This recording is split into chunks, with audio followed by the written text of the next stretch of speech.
এই মুহূর্তে আমি যে স্টোরিটি আপনাদের সাথে শেয়ার করব, স্টোরিটি যিনি পাঠিয়েছেন, যার কাছ থেকে এটি সংগ্রহ করা হয়েছে, ওনার নাম হচ্ছে মোহাম্মদ ফরিদুল হাসান। ওনার গ্রাম হচ্ছে ফতেহপুর, থানা মির্জাপুর, জেলা টাঙ্গাইল। তো কথা না বাড়িয়ে সরাসরি ঘটনাতে চলে যাচ্ছি। এটি একটি গ্রামের ঘটনা। ঘটনাটির সময়কাল ছিল 1996 বা 97 সাল। যার সঙ্গে ঘটেছে তিনি হচ্ছেন আমাদের এই ফরিদ ভাই। ফরিদ ভাই ছোটবেলাতেই উনি ওনার মা বাবাকে হারান এবং উনি ওনার দাদা দাদির কাছে বড় হতে থাকেন। উনি যখন 7 থেকে 8 বছর বয়সে পৌঁছান, ঠিক এমন একটি সময়ে উনি ওনার দাদা দাদির সাথে ওই ফতেপুর গ্রাম থেকে একটু দূরে, 5-7 কিলোমিটার দূরে, উনি ওনার মামির বাড়িতে বেড়াতে যান। ওখানে বেড়াতে যাওয়ার কয়েকদিন পরে হঠাৎ করে আবার দাদা বাড়িতে ফিরে আসার যখন ওনার আগ্রহ সৃষ্টি হয়, তখন খুব কান্নাকাটি করেন। একদিন হঠাৎ এরকম কান্নাকাটি যখন জুড়ে দেন, তখন সময় ছিল 3টা কি 3:30, শীতকাল। তো এই দুপুরবেলা, মানে পরন্ত দুপুরে যখন কান্নাকাটি শুরু করে দেন যে উনি আবার ফিরে যাবেন, দাদা বাড়িতে আবার ফিরে যাবেন, তখন দাদা দাদি পরে একটু মুসিবতে, কারণ হঠাৎ করে এরকম কান্নাকাটি শুরু করে দিয়েছে, তখন কি করা যায়। এদিকে ওনার দাদিও চাচ্ছিলেন তাড়াতাড়ি ফিরে যেতে, কারণ বাড়িতে ওনার অনেক কাজ ছিল। তো উনিও ওনার হাজবেন্ড, মানে এই ফরিদ ভাই দাদাকে রিকোয়েস্ট করলেন, তাহলে চলো আমরা চলে যাই। এখন হঠাৎ করে ওইখান থেকে ফতেপুর যাওয়ার জন্য একমাত্র বাহন ছিল ভ্যান, যেহেতু গ্রামের রাস্তা এবং পাকা রাস্তা না, মাটির রাস্তা, মেঠো পথ। কিন্তু এখন ভ্যান কোথায় পাবে? ভ্যান খুঁজতে হবে। কিন্তু আশেপাশে ওই সময়ে কোনো ভ্যান খুঁজে পাচ্ছিলেন না ফরিদ ভাইয়ের দাদা। তখন সিদ্ধান্ত হয় যে ঠিক আছে, চলো আমরা হেঁটে যাই। কিন্তু ফরিদ ভাইয়ের দাদার কাছে একটি বাইসাইকেল ছিল। তখন ওই মামা বাড়ি থেকেও মানে ওনার এক ফুফাতো ভাই ওনার সাথে ছিল, তারও প্রায় একই রকম বয়স, নাম হচ্ছে রাজীব, সেও সাথে আসে। তো ওনার দাদা সিদ্ধান্ত নেন যে রাজীবকে সাইকেলের সামনে বসাবেন এবং ফরিদ ভাইকে পেছনে বসাবেন, এবং পেছনে বসিয়ে উনি সাইকেলটা ঠেলতে ঠেলতে এগিয়ে নিয়ে আসবেন এবং ওনার দাদি হাঁটতে থাকবেন। তো এইভাবে আগাতে থাকবেন, পথে ভ্যান পেয়ে গেলে ওদেরকে ভ্যানে উঠিয়ে দিয়ে উনি সাথে সাইকেল চালিয়ে আসতে থাকবেন। তো এরকম প্রায় 3 কিলোমিটার থেকে, বা 3 কিলোমিটার বেশি, প্রায় 5 কিলোমিটার এরকম হেঁটে আস্তে আস্তে ওনারা ক্লান্ত হয়ে যান এবং ওনারা কোনো ভ্যান পান না। তখন ফরিদ ভাইয়ের দাদা ওনার দাদিকে বলেন যে তোমরা এই জায়গাটাতে একটু বসো, এই পাশে একটা বাজার আছে, তো আমি বাজার থেকে একটি ভ্যান নিয়ে আসি, এভাবে তো এত দূরের পথ তো হেঁটে যাওয়া যাবে না। এখন উনি অপেক্ষা করেন, মানে ফরিদ ভাইয়ের দাদি, ফরিদ ভাই এবং তার ফরিদ ভাইয়ের ফুফাতো ভাই রাজীব ভাই, তাকে নিয়ে অপেক্ষা করতে থাকেন। তো অনেকক্ষণ হয়ে যায়, তখন প্রায় 5টা বেজে যায়, কিন্তু কেউ আর আসে না। তখন ওনার দাদি সিদ্ধান্ত নেয় যে এই মেঠো পথ দিয়ে যদি সোজা জমির আল ধরে হাঁটা যায়, তাহলে খুব দ্রুত তাদের গ্রাম ফতেপুরে পৌঁছানো যায়। যেহেতু উনি আসছেন না, এদিকে সন্ধ্যা হয়ে যাচ্ছে, তাহলে উনি সিদ্ধান্ত নেন যে এই ফরিদ এবং রাজীব, এই দুইজনকে নিয়ে উনি এই জমির আল ধরে উনি হেঁটে চলে যাবেন। কিন্তু ফরিদ ভাইয়ের দাদা কিন্তু বারবার তার দাদিকে বলে গিয়েছিলেন যে উনি না আসা পর্যন্ত কোনোভাবেই যেন এখান থেকে ওনারা একা না যান। কিন্তু ফরিদ ভাইয়ের দাদি কি মনে করে, কি তার মনে এসেছিল, ওটা উনি নিজেও বলতে পারেন না, যে উনি হঠাৎ করে মনে আসে এবং তাদেরকে নিয়ে ওদিক দিয়ে হাঁটা শুরু করেন। তো হাঁটা শুরু করেছেন, হাঁটতে হাঁটতে বেশ খানিকটা হাঁটার পরে, কারণ ফরিদ ভাইয়ের ভাষ্য অনুযায়ী যে রাস্তার এপাশ থেকে প্রায় 2-2.5 কিলোমিটার দূরে ওপাশে ফতেপুর গ্রামটা দেখা যায়। কিন্তু যেহেতু শীতকাল, কুয়াশা পড়ছিল, আবার সন্ধ্যা নেমে আসছিল, এজন্য বেশ খানিকটা জায়গা বা দূরের গ্রামটি অস্পষ্ট হয়ে পড়ে। এখন ওনারা কিছু দূর হাঁটার পরেই দেখেন যে আইলের পাশে একজন লোক, তিনি ধান কাটছেন, এবং একজন মহিলা নতুন শাড়ি পরা, শাড়ির রংটা ছিল ধবধবে সাদা, নতুন শাড়ি পরা পাশে দাঁড়িয়ে আছে। এই দুইজন লোককে ওনারা দেখেন। তখন ফরিদ ভাইয়ের দাদি জিজ্ঞাসা করেন, আচ্ছা, ফতেপুরের রাস্তাটা কোন দিক দিয়ে যাব? তখন যিনি ধান কাটছিলেন ওই লোকটা, উনি বলেন, উত্তর দিকে যান। যখন এই কথাটা বলেছে তখন ফরিদ ভাই বলছেন যে তার কণ্ঠস্বরটা কিন্তু স্বাভাবিক ছিল না, মনে হচ্ছে গোঙানির যেরকম শব্দ হয় এরকম গোঙানি শব্দ করে কেউ যদি কথা বলে অমন শোনা যাচ্ছিল যে উত্তর দিকে যান। তখন ফরিদ ভাই দাদি চিন্তা করেন যে উত্তর দিকে তো আমাদের যাওয়ার কথা না, আমরা তো যাবো দক্ষিণ দিকে, কারণ ওই গ্রাম থেকে ওটা দক্ষিণ দিকে, যেদিকে হাঁটা শুরু করে ওখান থেকে দক্ষিণ দিকে ওনাদের গ্রাম, কিন্তু উত্তর দিকে কেন যেতে বললো? তখন ফরিদ ভাই দাদি চিন্তা করলেন হয়তো বা এদিক দিয়ে সহজে যাওয়া যাবে বলে বলেছেন, যেহেতু আমি একজন একা মহিলার সাথে দুটো বাচ্চা আছে। এই চিন্তা করে উনি মনে করেছেন যে হয়তোবা তিনি সাহায্য করার জন্যই উত্তর দিক দিয়ে যেতে বলেছেন, এই জন্য উনি উত্তর দিক দিয়ে যাওয়া শুরু করেন। বেশ খানিকটা হাঁটার পরে হঠাৎ করে ফরিদ ভাই এবং তার যেই ফুফাতো ভাই রাজীব এবং ওনাদের দাদি, তারা লক্ষ্য করেন যে দুজন ব্যক্তিকে দেখেন, একজন ধান কাটছে, আর একজন লাল একটি শাড়ি পরে একজন মহিলা দাঁড়িয়ে আছে। মহিলার চেহারাটা ওনারা দেখেন নাই, ঘোমটা দেওয়া ছিল, কিন্তু যিনি ধান কাটছিলেন তার চেহারা দেখা যাচ্ছে। তাকে জিজ্ঞেস করেন, তার দাদি জিজ্ঞেস করেন যে ভাই, ফতেপুর কোন দিকে যাব? তখন তিনি কোনো কথা বলেন না, হাত দিয়ে উত্তর দিকের একটি রাস্তা দেখিয়ে দেন।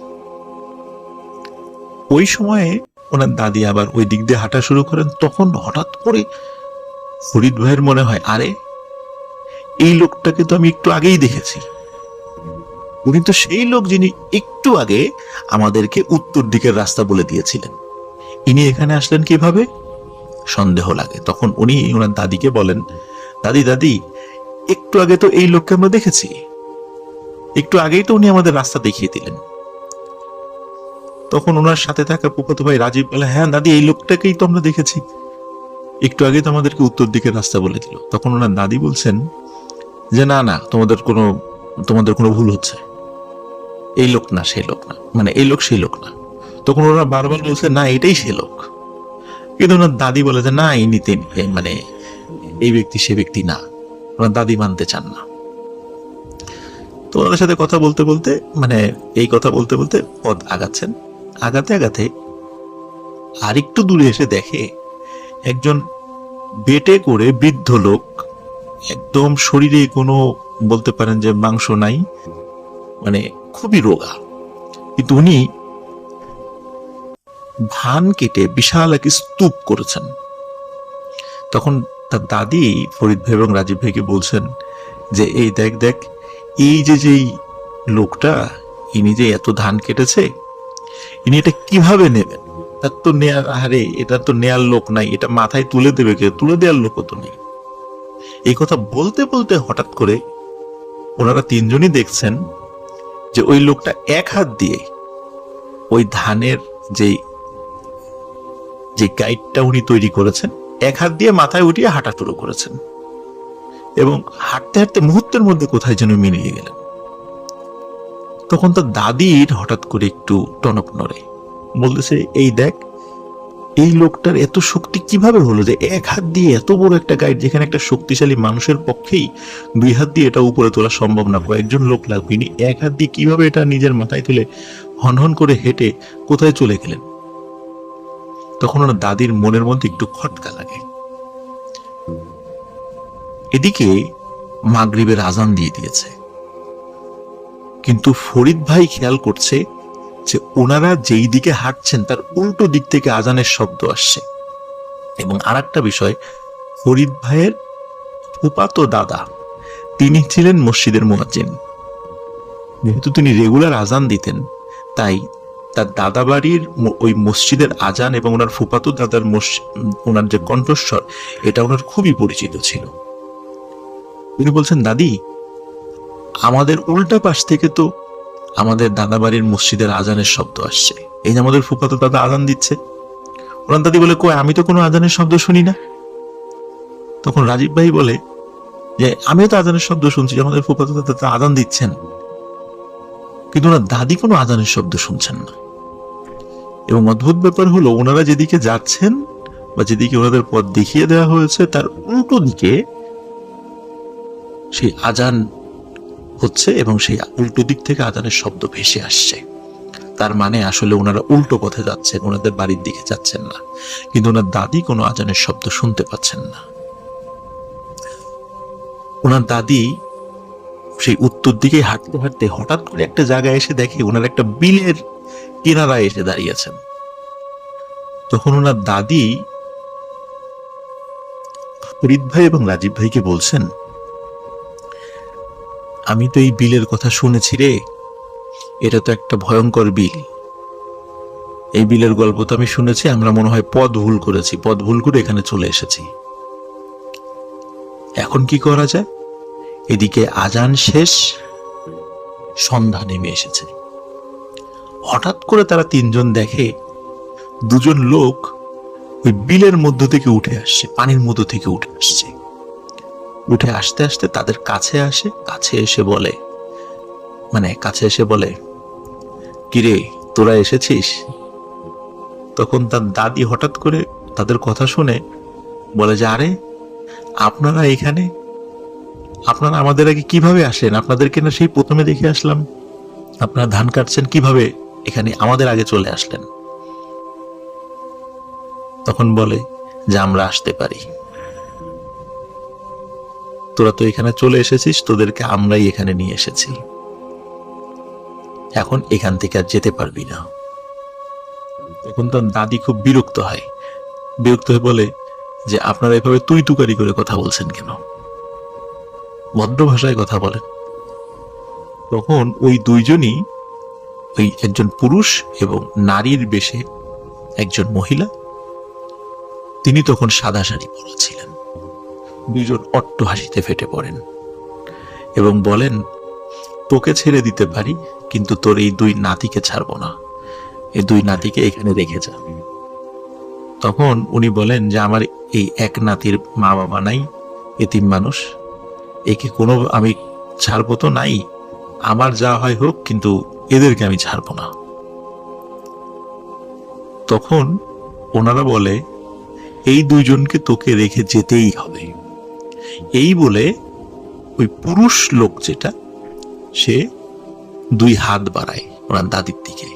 ওনাদের মাঝখানে ডিস্টেন্স ছিল প্রায় 6-7 ফুট। যখন দুই হাত বাড়ায়, তখন রাজীব ভাই কি করে, সে ওনার দিকে হেঁটে যাওয়া শুরু করে, মানে তার সেন্স লোক পায়, সে ওই লোকের দিকে হেঁটে যাওয়া শুরু করে। তখন তার দাদি হাত দিয়ে টেনে ধরে। ওদিকে ফরিদ ভাই যে, সে কি করে, সেও নেমে ওইদিকে হেঁটে যাওয়া শুরু করে, মানে ওই লোকদের দিকে।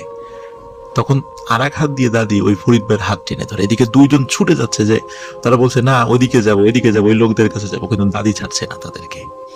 তখন দাদি যে কাজটি শুরু করে, উনি সূরা ইয়াসিন পাঠ করা শুরু করে। সূরা ইয়াসিন পাঠ যখন শুরু করে, তখন ফরিদ ভাই এবং রাজীব ভাইয়ের ওনাদের সেন্স ফিরে আসে। কি ব্যাপার, আমরা কোন দিকে যাচ্ছি, দাদি আমাদের হাত ধরে টানছে কেন? তখন তাদের সেন্স ফিরে আসে। ইতোমধ্যে তারা একটু দূরে হালকা আলো তখনও ছিল। ফরিদ ভাই, রাজীব ভাই এবং তাদের দাদি খেয়াল করে একটু দূরে দুইজন লোক মাছ বড়শি দিয়ে মাছ ধরছে। তখন তার দাদি ভাবে যে এই দুইজন লোকও মনে হয় এই দলের সদস্য, তাদেরকে ডাকবে কিনা সাহস করে, বুঝতে পারছিলেন না, কিন্তু সাহস করে ডাক দেন। কিন্তু ওই যে দূরে দুইজন ব্যক্তি তারা বসে আছেন, তারা কিন্তু মানুষ, তারা চিন্তা করছেন কি ব্যাপার, এই ভয়ঙ্কর বিলে সন্ধ্যার সময় একা একজন মহিলারও দুটা বাচ্চা নিয়ে ওনারা এখানে দাঁড়িয়ে কি করে, সাথে তো কোনো লোকজন নাই। ওই দুইজন ব্যক্তিকে, একজন মহিলা এবং পুরুষকে কিন্তু তারা মাছ ধরছিলেন, তারা দেখছিলেন না। তখন তারা চিন্তা করে, না রে বাবা, এর তো ভুতুরে কোনো ঘটনা হতে পারে, আমরা ওদিকে যাব না। কিন্তু যখন ওনার দাদি চিৎকার করে ডাকা শুরু করে, একটা সময় তারা বুঝতে পারে আসলে ওনার মনে হয় মানুষ। তখন তারা মাছ ধরা ফেলে ওদিকে এগিয়ে যায় এবং এগিয়ে গিয়ে বলে, আরে আপনি আপনি অমুকের বউ না? মানে তার দাদাকে চেনে আর কি এই দুইজন ব্যক্তি। বলে, হ্যাঁ আমি তো অমুকের বউ। বলে, আপনি এখানে কি করেন? তখন সব ঘটনা খুলে বলে, সর্বনাশ, আপনি তো বিশাল বিপদে পড়তে গেছিলেন, যাক তাড়াতাড়ি চলেন। তখন ওনারা দুইজন, ফরিদ ভাই, রাজীব ভাই এবং তার দাদিকে পথ দেখিয়ে আবার তাদের গ্রাম ফতেপুরে নিয়ে আসেন। তখন দেখলেন তারা টোটালটাই উল্টো পথে এসেছেন। এদিকে যখন বাড়িতে চলে আসে, বাড়িতে সবাইকে তারা এই ঘটনা খুলে বলেন। ইতোমধ্যে গ্রামের মসজিদের মাইকে তাদের হারানো বিজ্ঞপ্তি বলে মাইকে অ্যানাউন্সমেন্ট করা হচ্ছিল, তারা হারিয়ে গেছে। কেউ যদি পেয়ে থাকেন বা আপনাদের কারো যদি নজরে পড়ে থাকে, তাহলে আপনারা দ্রুত আমাদের বাসায় দিয়ে যান, এরকম মাইকিং হচ্ছিল। তখনও মাইকিং চলছিল। তখন তারা বাড়িতে ফিরে আসেন। বাড়িতে ফিরে আসার পরে সবার কাছে সব ঘটনা খুলে বলেন এবং নিশ্চিত হন যে বিশাল একটা বিপদ থেকে আল্লাহ তাআলা হেফাজত করেছেন। এখন ওই রাত্রে ফরিদ ভাইয়ের দাদি স্বপ্নে দেখেন যে দুইজন ব্যক্তি, সেই দুইজন ব্যক্তি স্বপ্নে এসেছেন। এসে বলছেন, তোর দুই নাতিকে যদি বাঁচাতে চাস তাহলে খুব দ্রুত একটি খাসি কুরবানি করে তোর বাড়ির পাশে ফেলে রাখবি, মানে বাড়ির পেছন দিকে ফেলে রাখবি। তখন তার দাদি সকালবেলা ঘুম থেকে উঠে তার দাদাকে বলেন, এই ব্যাপার, আমি তো এরকম স্বপ্ন দেখেছি। তখন তার দাদা ভাবেন যে একটা খাসির দাম আর কতই, যেহেতু আল্লাহ তো বড় একটা বিপদ থেকে বাঁচিয়ে দিয়েছেন, ওই যে ঠিক আছে, আমরা একটা ছাগল কুরবানি করে বাড়ির পেছনে রেখে দেব। সত্যি সত্যি ওই দিনই ছাগল কুরবানি করে বাড়ির পেছনে রেখে দেওয়া হয়। ওই ছাগলটাকে আর পরে খুঁজে পাওয়া যায়নি। বাড়ির পেছনে রেখে দেওয়ার পরে ছাগলটাকে আর কেউ খুঁজে পায়নি। তো এরপরে আর কখনো উনি স্বপ্ন দেখেননি। ফরিদ ভাই এবং রাজীব ভাই দুইজনই ভালো আছেন, তাদের আর কোনো অসুবিধাও হয়নি। এবং এরপর থেকে ওনাদের সাথে এখন পর্যন্ত প্যারানরমাল কোনো ঘটনা ঘটেওনি। এই ছিল গল্প।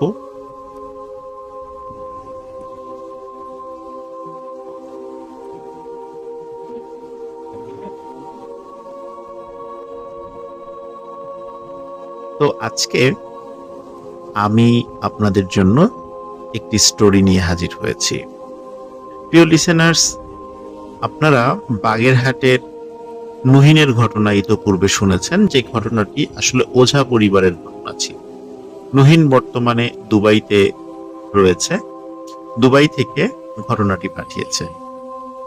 প্রিয় লিসেনার্স, কথা না বাড়িয়ে সরাসরি ঘটনাতে চলে যাচ্ছি। ঘটনাটির সময় ছিল 1974 সাল।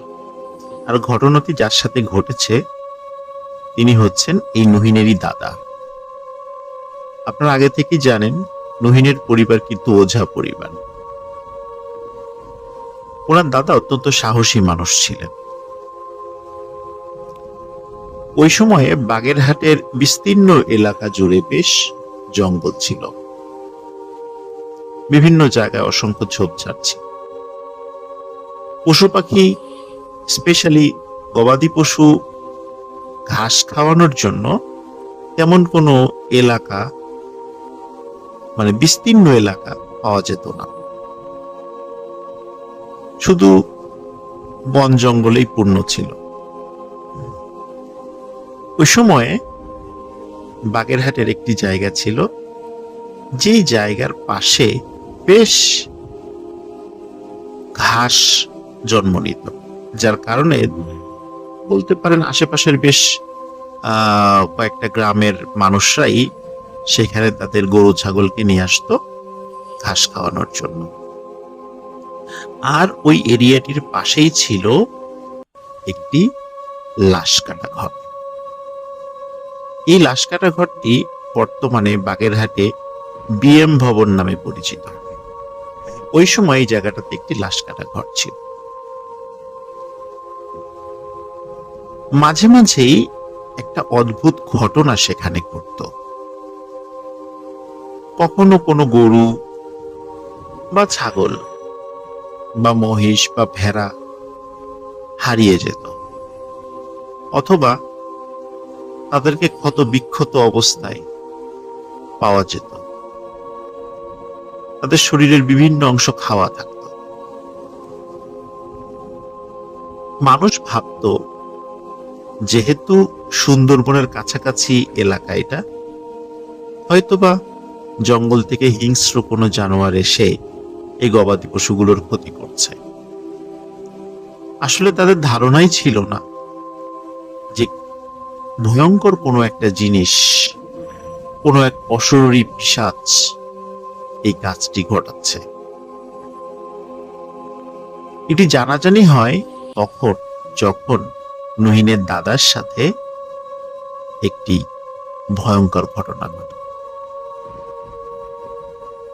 ওই সময়ের লাশকাটা ঘরগুলো সাধারণত তালা মারা থাকতো না, বেশ অপরিচ্ছন্ন থাকতো এবং খুবই সাদামাটা, এবং কোনো ইলেকট্রিসিটিও সেখানে থাকতো না।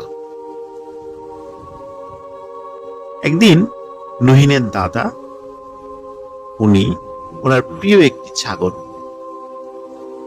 ওখানে বেঁধে আসেন সেই মাঠে।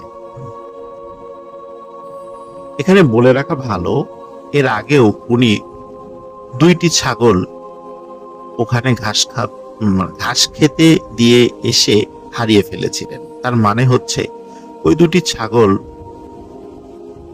কোনো ভয়ঙ্কর অশরীরী খেয়ে ফেলেছে। ওনার প্রিয় ছাগলটি যখন উনি সেখানে বেঁধে আসেন, উনি বিকালের দিকে বাড়িতে বলেন যে ছাগলটিকে উনি নিয়ে আসতে যাচ্ছেন।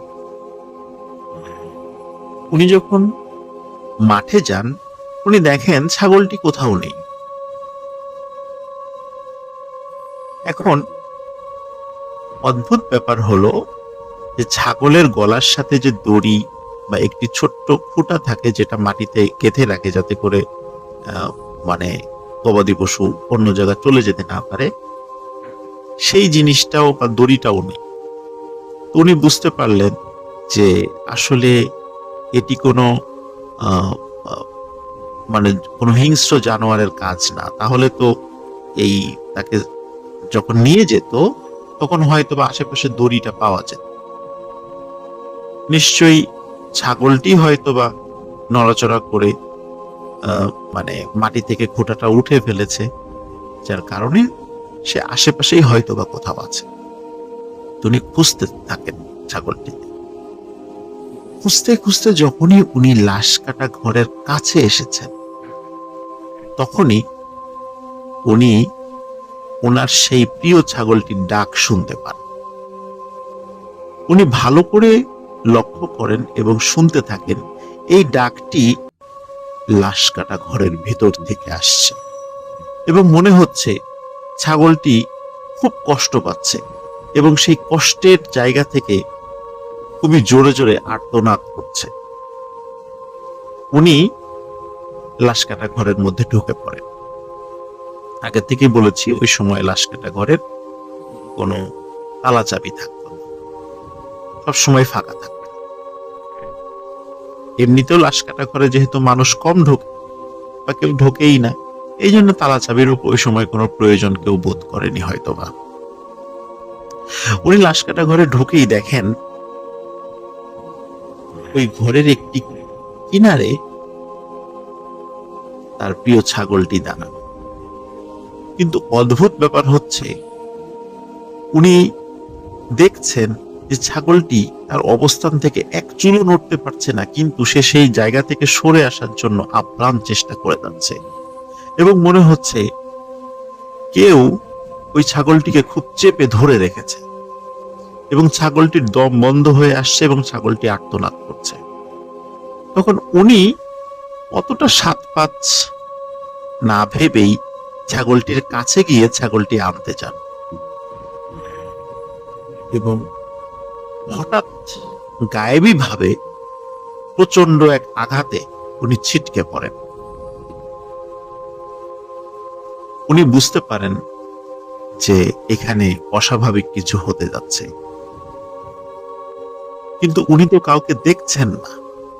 উনি কার বিরুদ্ধে কি কাজ করবেন? হঠাৎ করে কোনো এক অশরীরী এসে তাকে জাপটে ধরে এবং উনি হাত দিয়ে শুধু একটি ফিগারকে অনুভব করতে পারছিলেন।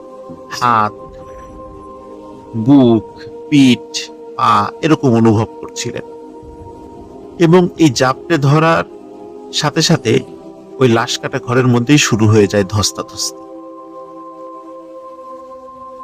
যেহেতু উনি তাকে দেখতে পাচ্ছিলেন না, শুধু অনুভব করতে পাচ্ছিল, এই কারণে ওই অশরীরীর হাতে উনি মারাত্মক আহত হন এবং উনি যতদূর পারছিলেন ওই অবস্থার মধ্যেই দোয়া কালাম পড়ছিলেন এবং একটা সময় পরে ওই অশরীরী তার থেকে দূরে সরে যায়। তখন উনি দ্রুত ছাগলটি নিয়ে বের হয়ে চলে আসেন এবং বাড়িতে ফিরে যান। বাড়ির লোকদেরকে এই বিষয়টি খুলে বলেন। তখন বাড়ির লোকজন বলে যে ঠিক আছে, কালকে থেকে ছাগল আর ওইখানে বেঁধে রাখার দরকার নেই।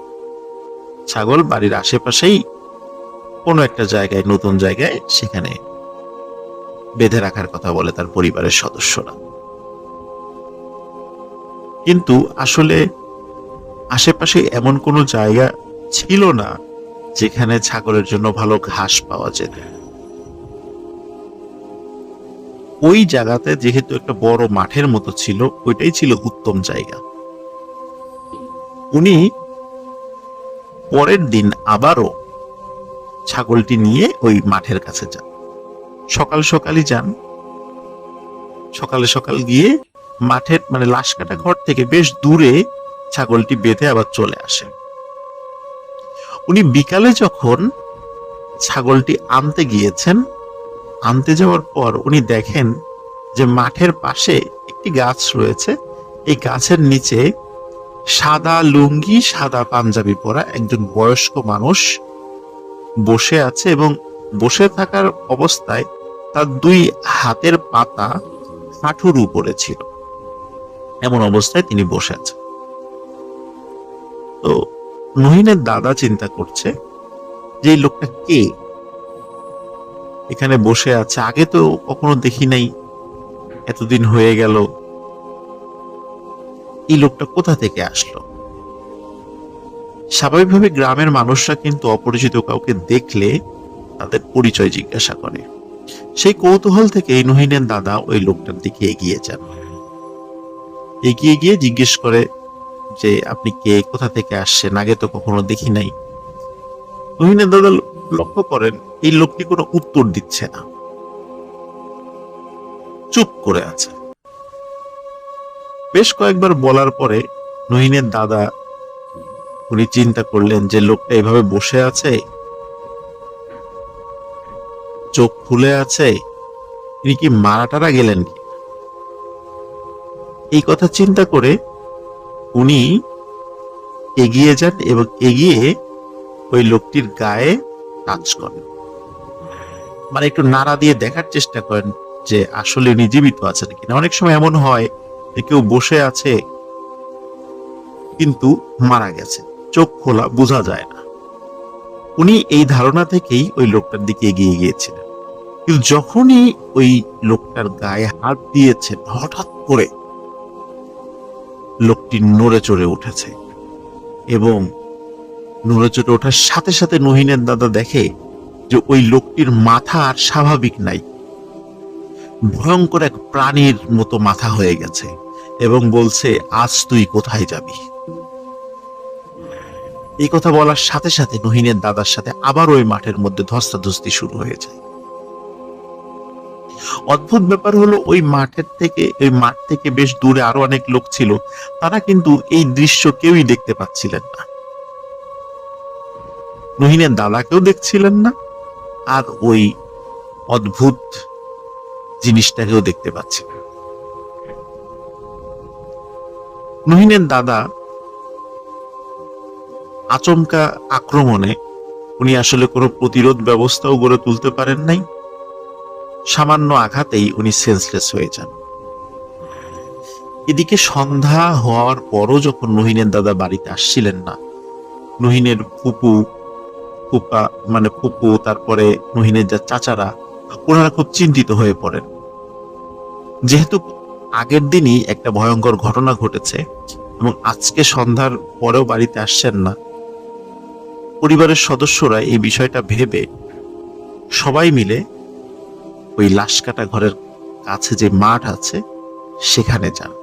সেখানে গিয়ে ছাগলও দেখতে পান না, তাদের বাবাকেও দেখতে পান না। তখন তারা খোঁজা শুরু করে, হারিকেন দিয়ে খোঁজা শুরু করে। খুঁজতে খুঁজতে ঠিক লাশ কাটা ঘরের কাছে এসে নুহিনের দাদার একটি স্যান্ডেল দেখতে পায়। তখন তারা বলে, কি ব্যাপার, লাশ কাটা ঘরের কাছে কেন বাবার স্যান্ডেল? তখন তারা সাহস করে লাশ কাটা ঘরে প্রবেশ করে, কারণ তারা দেখে যে লাশ কাটা ঘরের ঢোকার আগেই দেখে লাশ কাটা ঘরের দরজার একটা অংশ খোলা। যেহেতু গত দিনই একটি ভয়ঙ্কর ঘটনা তারা শুনেছিলেন, তো চিন্তা করলেন লাশ কাটা ঘরের মধ্যেই হয়তো বাবাকে পাওয়া যেতে পারে। এই চিন্তা করে তারা লাশ কাটা ঘরের মধ্যে ঢুকে পড়েন। ঢুকে দেখেন লাশ কাটা ঘরের মধ্যে লাশ কাটার জন্য যেই অংশটা থাকে মাটি থেকে উঁচু একটি বেদির মতো, সেখানে নুহিনের দাদাকে শুইয়ে রাখা হয়েছে। সমস্ত শরীরে আঁচড়ের দাগ এবং মুখমণ্ডল ফুলে গেছে, শরীরের বিভিন্ন অংশ ফুলে গেছে, কারণ তাকে প্রচন্ড মার মেরেছে এমন মনে হচ্ছে। সেখান থেকে নুহিনের দাদাকে উদ্ধার করে নিয়ে আসা হয় বাড়িতে। উনি প্রায় 5-6 দিন কোনো কথাই বলতে পারেন। 5-6 দিন পরে যখন আস্তে আস্তে ওনার মুখের কথা ফিরে আসে, তখন জ্ঞান হারানোর পূর্ব পর্যন্ত যে ঘটনা ঘটেছিল সেগুলো তিনি খুলে বলেন। এই ঘটনার পর থেকেই নুহিনের দাদার শরীরের একটি অংশ প্যারালাইজড হয়ে যায়। 1974 সাল থেকে 1996 সাল পর্যন্ত উনি শরীরের এই প্যারালাইজড অংশ নিয়েই জীবিত ছিলেন। 1996 সালে নুহিনের দাদা মারা যান এবং 1996 সালেই নুহিনের জন্ম। নুহিন তার দাদাকে দেখেনি, সে তার দাদাকে অনেক মিস করে, এমনটাই সে বলছিল।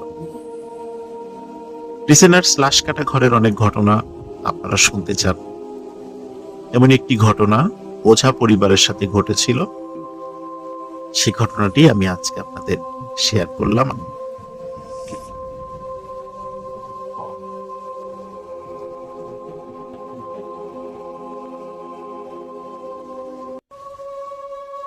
ঘটনাটি আমি যার কাছ থেকে সংগ্রহ করেছি তার নাম হচ্ছে আবু সালেহ, তার বাড়ি সিলেটে।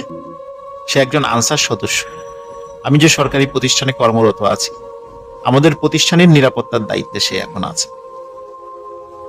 আমাদের প্রতিষ্ঠানে আসার আগে সে সুনামগঞ্জের তাহিরপুর উপজেলার টাঙ্গুয়ার হাওরের রূপনগর আনসার ক্যাম্পে কর্মরত ছিল।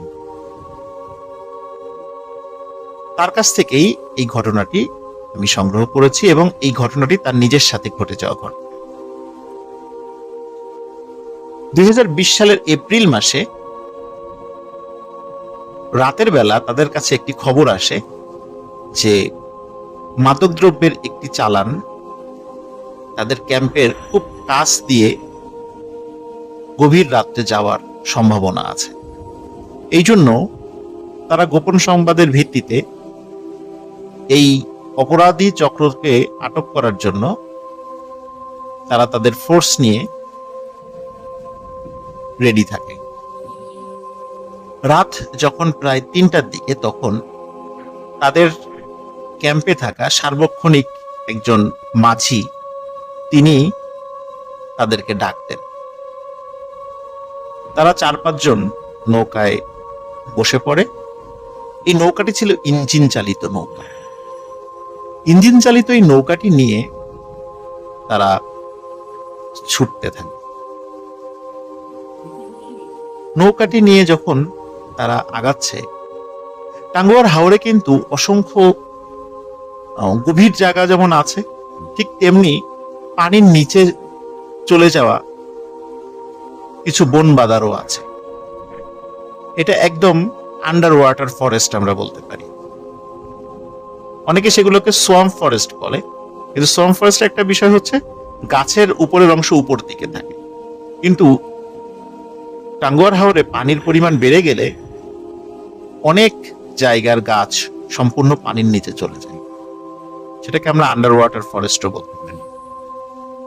ঠিক তেমনি একটি জায়গা দিয়ে তাদের মাঝি শর্টকাট রাস্তা ধরার জন্য নৌকা চালাতে থাকে। হঠাৎ নৌকা আচমকা বন্ধ হয়ে যায়। মাঝি বলে, তাদের নৌকার যে ফ্যান রয়েছে, তার মানে যেটাকে আমরা প্রোপেলার বলি, ইঞ্জিন চালিত নৌকায় যে ফ্যান থাকে, সেই ফ্যানটা আটকে গেছে, তার সাথে কোনো জিনিস আটকে গেছে। তো মাঝি চিন্তা করেছে হয়তোবা কোনো ঘাস বা গাছের ডালপালা আটকে প্রোপেলারটা বন্ধ হয়ে গেছে। এই জন্য মাঝি নৌকায় থাকা আনসার সদস্যদেরকে বলে যে আপনারা বসেন, আমি দেখি কি হয়েছে। তো মাঝি প্রথমে নৌকা থেকে নেমে একটু ডুব দেয়। ডুব দিয়ে দেখে যে আসলে ঘাস না, ওখানে কারেন্ট জাল পাতা ছিল। কারেন্ট জালে ওই প্রোপেলারটা আটকে যায়, মানে তাদের ইঞ্জিন চালিত নৌকার ফ্যানটা আটকে যায়, এই জন্য তারা আর এগোতে পারছে না। মাঝি আবার নৌকার উপরে গিয়ে সবাইকে বিষয়টা খুলে বলে এবং তাদের সাথে থাকা ধারালো একটি চাকু নিয়ে নিচে নামে, যাতে করে এই কারেন্ট জালের কবল থেকে তাদের নৌকার প্রোপেলারকে মুক্ত করে আবার নৌকা নিয়ে তারা তাদের অভিযানে যেতে পারে। মাঝি উনি নৌকার নিচে চলে যান এবং উপর থেকে একজন আনসার সদস্য টর্চ লাইট দিয়ে মাঝিকে দেখাতে থাকে। যেহেতু আলো নিচের দিকে, পানির নিচেও যায়, এই কারণে মাঝি খুব সহজেই কাজটা করতে পারছিলেন। মাঝি কাজের একটা পর্যায়ে উনি ফিল করেন যে কিছু একটা দূর থেকে আসছে, কিন্তু কি আসছে উনি বুঝতে পারছিলেন।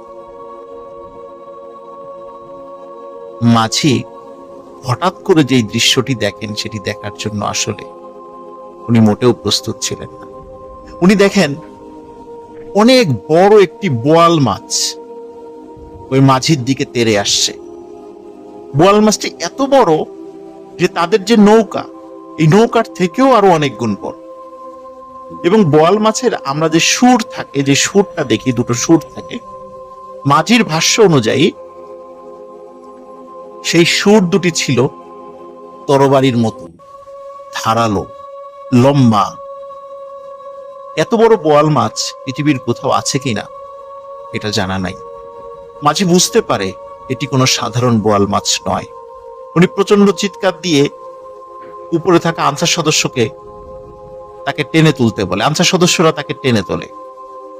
টেনে তোলার পর ঘটনাটি খুলে বলে।